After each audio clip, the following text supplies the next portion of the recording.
సర్వసభ్య సమావేశం గందరగోళంగా మారింది.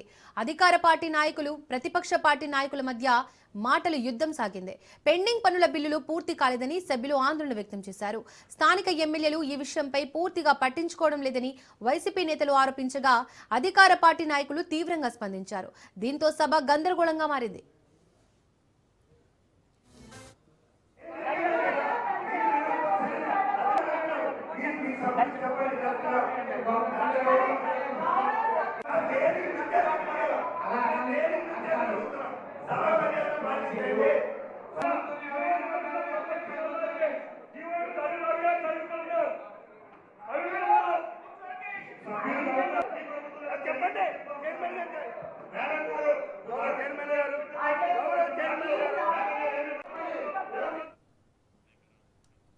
శ్రీకాకుళం జిల్లా పరిషత్ కార్యాలయంలో నిర్వహించిన సర్వసభ్య సమావేశం గందరగోళంగా మారింది.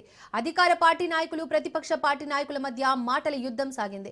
పెండింగ్ పనుల బిల్లులు పూర్తి కాలేదని సభ్యులు ఆందోళన వ్యక్తం చేశారు. స్థానిక ఎమ్మెల్యేలు ఈ విషయంపై పూర్తిగా పట్టించుకోవడం లేదని వైసీపీ నేతలు ఆరోపించగా అధికార పార్టీ నాయకులు తీవ్రంగా స్పందించారు. దీంతో సభ గందరగోళంగా మారింది.